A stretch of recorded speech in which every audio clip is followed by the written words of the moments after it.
Assalamualaikum. Waalaikumsalam, Bu.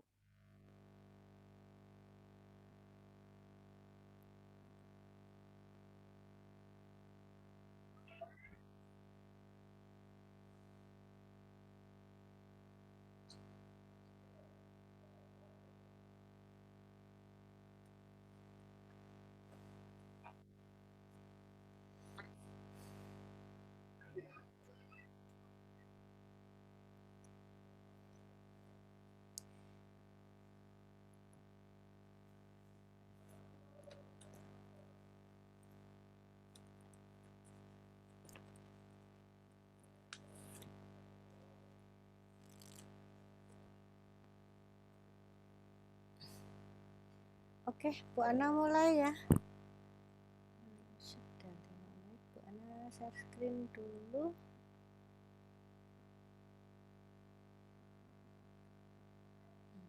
Sudah kelihatan?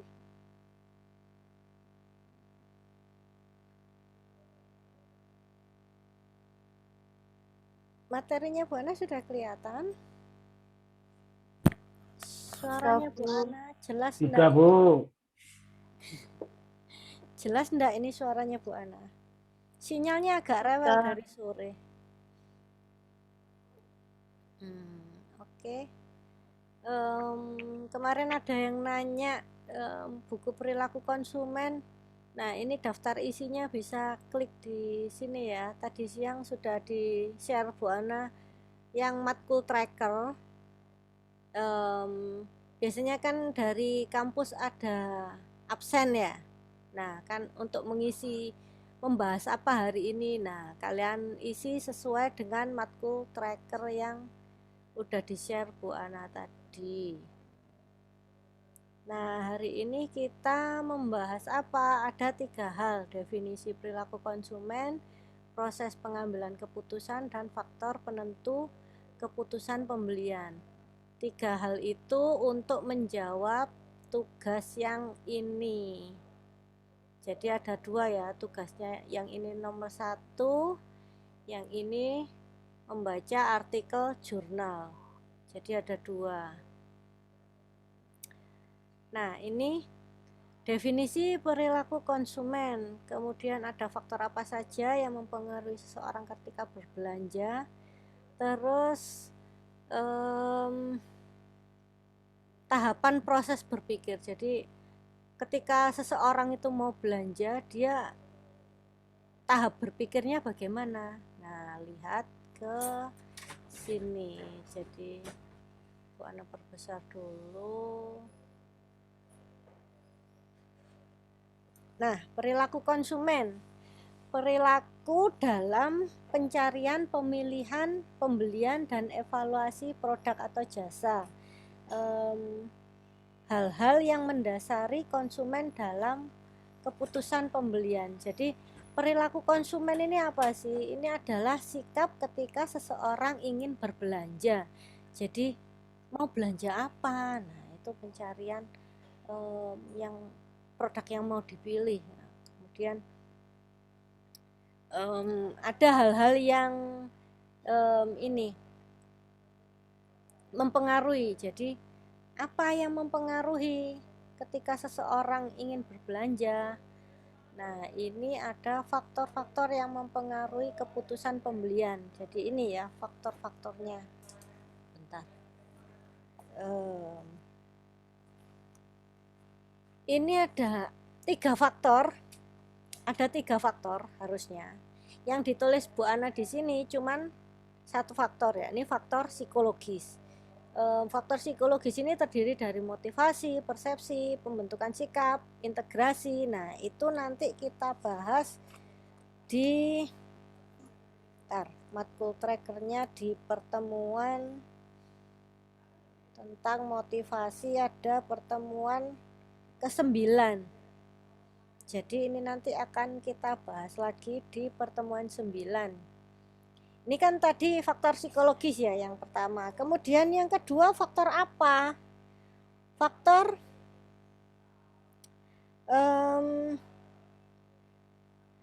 situasi. Jadi tadi ada faktor psikologis berupa persepsi, motivasi, pembelajaran, sikap, dan kepribadian.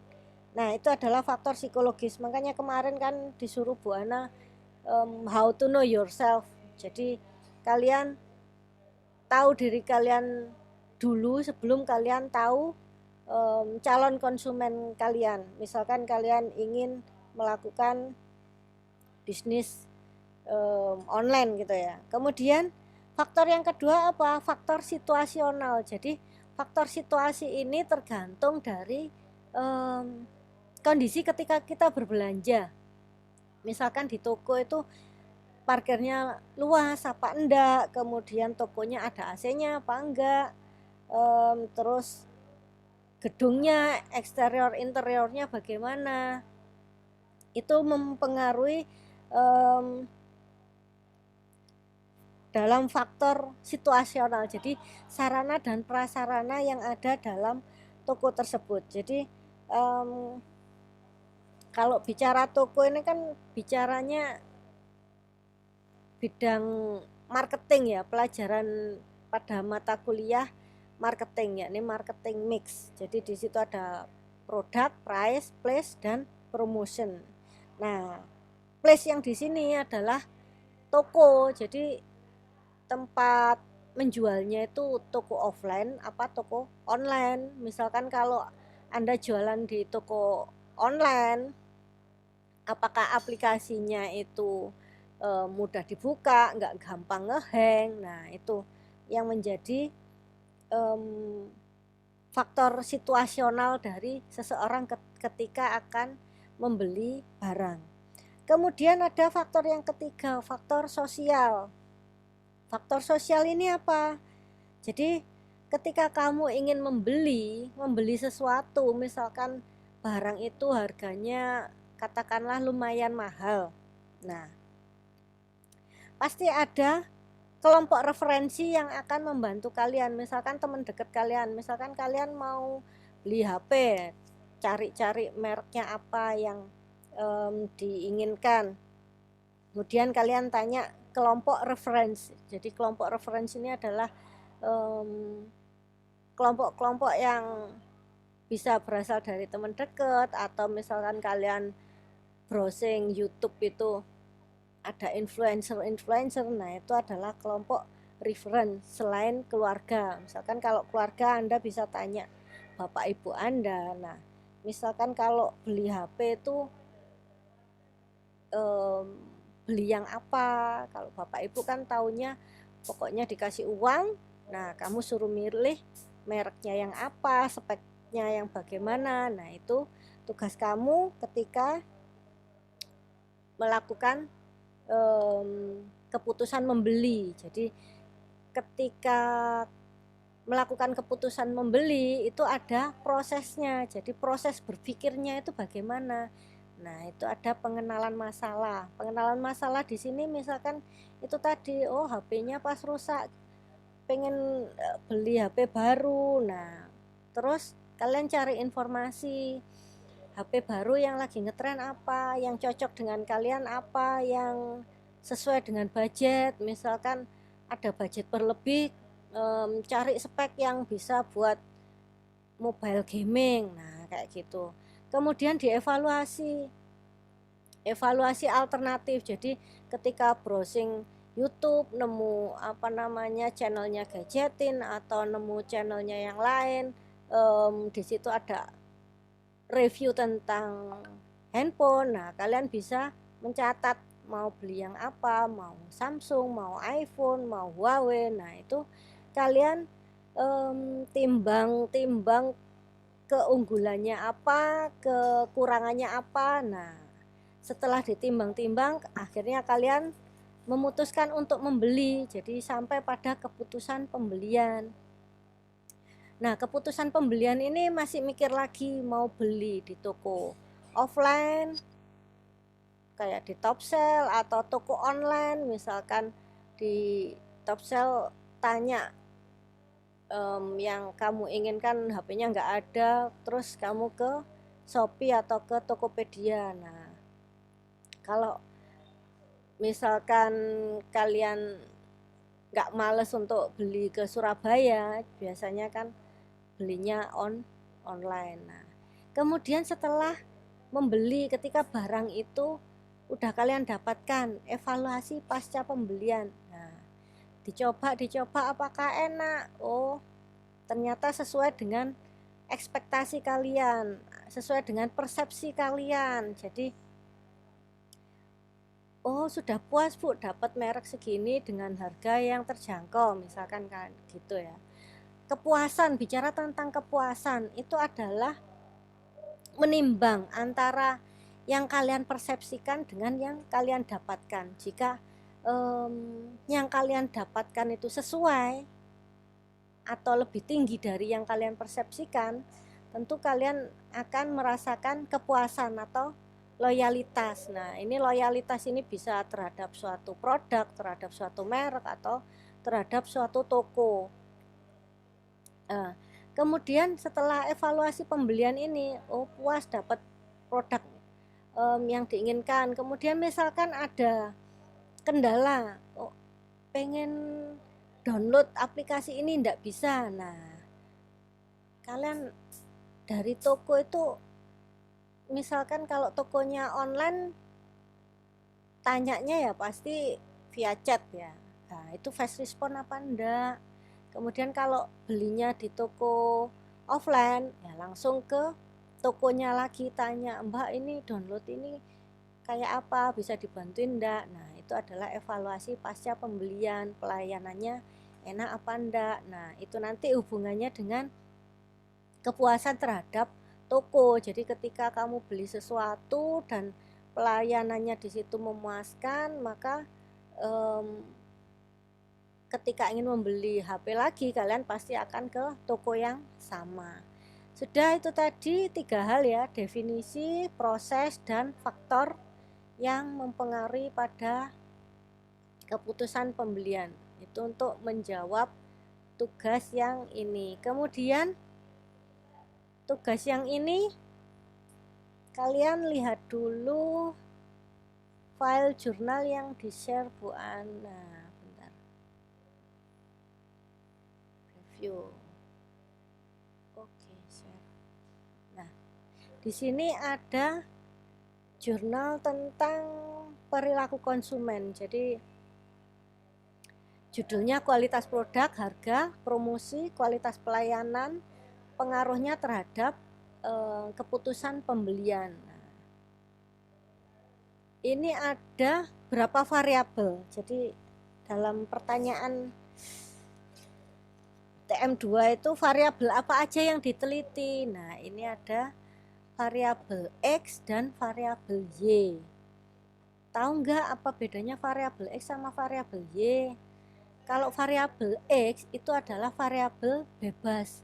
Dia yang mempengaruhi. Jadi orang mau membeli sesuatu itu pasti lihatnya produknya apa dulu, harganya bagaimana, ekonomis, terjangkau atau tidak, kemudian promosinya lagi ngetren apa enggak. Nah, kayak gitu. Kemudian kualitas pelayanan berhubungan dengan toko itu tadi. Nah, ini 4 yang diteliti ini adalah variabel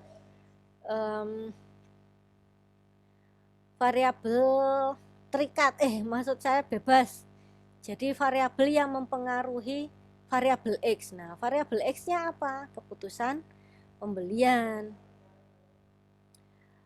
Terhadap mau beli apa ini? Biasanya produk-produk yang kita belinya nggak setiap hari. Jadi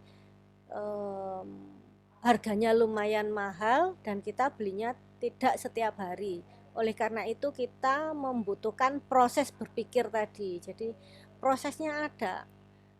Berapa tadi, mulai dari penemuan masalah sampai dengan evaluasi pasca pembelian. Nah, itu. Kemudian pertanyaan berikutnya tadi udah ya, bedanya variabel X dengan variabel Y apa? Kalau X itu mempengaruhi Y, jadi yang variabel X ini ranahnya manajemen pemasaran. Terus yang dipengaruhi apa? keputusan pembelian. Nah, ini ada dalam mata kuliah perilaku konsumen. Jadi, manajemen pemasaran itu mempengaruhi perilaku konsumen. Kemudian, bagaimana cara mendapatkan data penelitian? Nah, pasti kalian bikin kuesioner, wawancara. Nah, kuesioner wawancaranya itu tadi dari mana ngambilnya? Ya dari teorinya ini, teori harga itu definisinya apa, kemudian teorinya siapa, ada di bukunya siapa, halaman berapa, kemudian yang mempengaruhi harga itu apa saja. Nah, itu adalah indikator.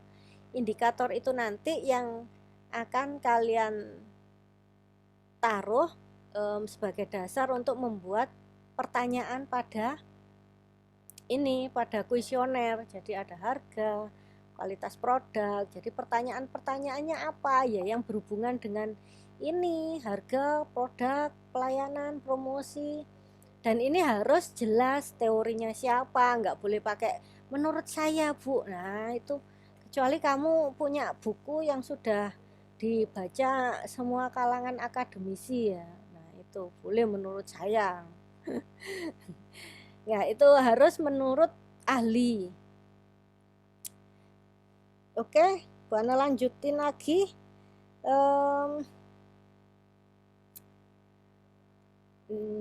Di sini kalian lihat, kalau menulis skripsi itu dari mana sih, Bu? Dari menulis daftar isi. Jadi kalian tentukan dulu kalian itu mau kemana.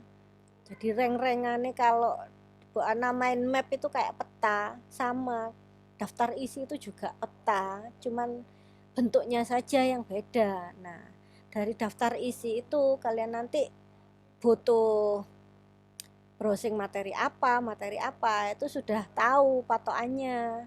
Nah, ini tinjauan pustaka. Tadi kan udah disinggung kalau produk, price, place itu ranahnya manajemen pemasaran. Nah, kalian cari teori-teori yang berhubungan dengan manajemen pemasaran, kemudian kualitas produk, teorinya siapa. Ini di sini ada teorinya Kotler, Armstrong, definisi, terus ada bukunya tahun berapa. Kalau skripsinya tahun 2021 paling enggak acuannya itu 2011 ya, paling enggak 10 tahun, 5 tahun lah, 5 tahun ke belakang. Nah, itu yang penting. Jadi ketika nulis skripsi itu kalian tahu teorinya siapa, ada di buku mana, halaman berapa, bunyinya kayak apa. Nah, itu nih biasanya kalian cari referensinya dari skripsinya kakak kelas, kakak tingkat kalian. Padahal belum tentu skripsinya benar semua ya kan. Nah, kalian carinya di mana? Carinya di Google Scholar. Jadi di situ mulai dari manajemen pemasaran, manajemen MSDM, dan semuanya ada di situ. Dan itu bisa dibilang qualified ya. Jadi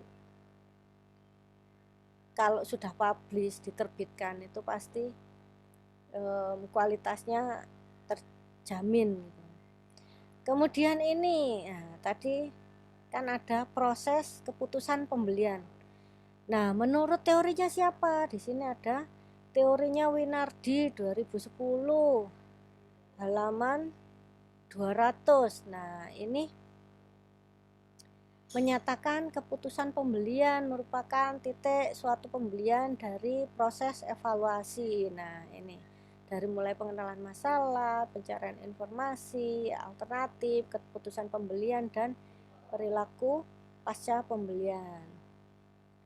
Kemudian kerangka teoritis. Nah, dari variabel yang di sini, ini tadi kan variabel X, variabel yang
Bu Ana-nya belum di-unmute.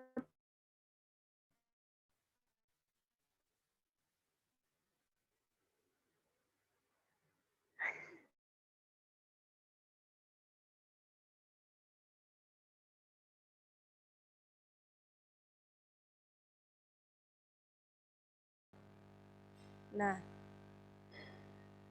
moga-moga di YouTube-nya keluar suaranya Bu Ana ya. Tadi yang sesi kedua tadi lupa nggak di record. Dan Bu Ana belum, suaranya tidak terdengar. Ya iya, emang belum di unmute. Dan koneksinya juga tidak stabil. Wis gak konsen ya lagi. Ntar tak lanjutin lagi ya ke Safari ini aja. Bentar. Nah ini, jadi Bu Ana udah ngasih apa catatannya Bu Ana tentang skripsi ya. Itu tadi penjelasan skripsi atau jurnal secara singkat. Nah, ini tentang yang penting dalam skripsi apa? Oh, tahu variabelnya. Oh, tahu variabel X, variabel Y, kemudian indikator. Terus rangka penelitiannya kayak apa? Indikatornya buat apa? Oh, ini buat bikin kuesioner. Terus kuesionernya diuji pakai apa? Uji validitas, uji reliabilitas, kemudian hasil datanya diuji pakai SPSS. Yo, SPSS itu banyak. Apa saja? Ada uji T, uji F. Nah, ini bedanya apa? Kalau uji T itu ngujinya sendiri-sendiri. Tadi kan ada indikator produk. Nah, diuji pengaruh produk terhadap keputusan pembelian, pengaruh harga terhadap keputusan pembelian. Nah, ujinya sendiri-sendiri itu pakai uji T. Tapi kalau uji F itu 4 variabel tadi secara bersama-sama, secara simultan diuji pengaruhnya terhadap keputusan pembelian. Jadi produk, price, place, promotion itu pengaruhnya seperti apa terhadap keputusan pembelian. Nah, kayak gitu. Terus ada uji regresi. Ini uji terhadap pengaruh. Jadi setiap ada kata pengaruh, maka ujinya pakai uji regresi. Terus selain itu ada uji asumsi klasik. Nah, ada normalitas, ada heterokedastisitas, autokorelasi, multikoliniaritas. Nah, ini nanti kalian cari sendiri di YouTube penjelasannya masing-masing, kalian dalemi sendiri. Terus mulainya nulis itu dari mana sih Bu? Kadang bingung kan. Mulai nulis skripsi itu dari mana? dari daftar isi. Nah, ini diambil dari buku panduan yang tahun ini ya, daftar isi tahun ini. Jadi mulai ada halaman sampel, halaman judul, terus sampai pendahuluan itu isinya apa, itu sudah kayak pakem. Pendahuluan itu ya wis 4 ini, ada latar belakang, rumusan masalah, tujuan penelitian, manfaat penelitian, wis gak oleh diubah-ubah. Nah, kalau tinjauan pustaka itu pakemnya ini sampai 21 sampai 24 ini ya, mulai landasan teori sampai hipotesis. Nah, teorinya apa? Nah, ini tergantung dari judul yang kalian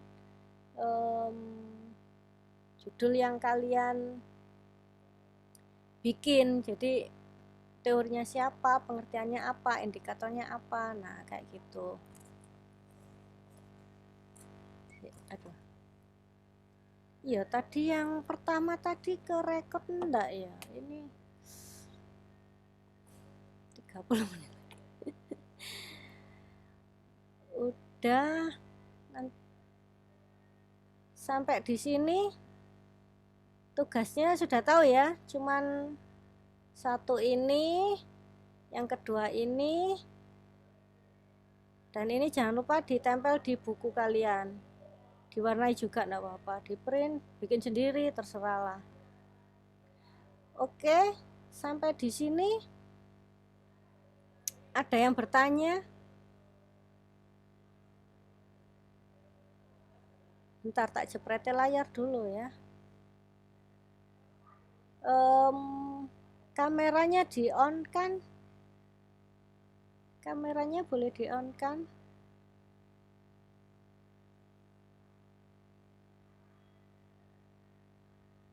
Mas Jody, Mbak Aditya, siapa lagi yang on? Kameranya yang on, Mbak Olivia, Mas Bian Bagas, Mas Tri Agung.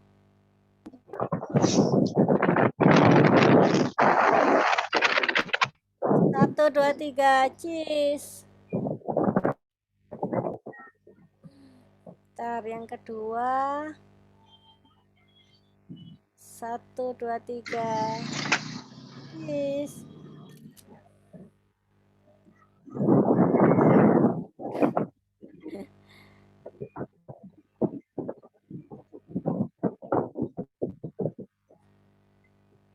Udah sampai di sini? Sudah running out of time. Ada yang bertanya mungkin tentang tugas?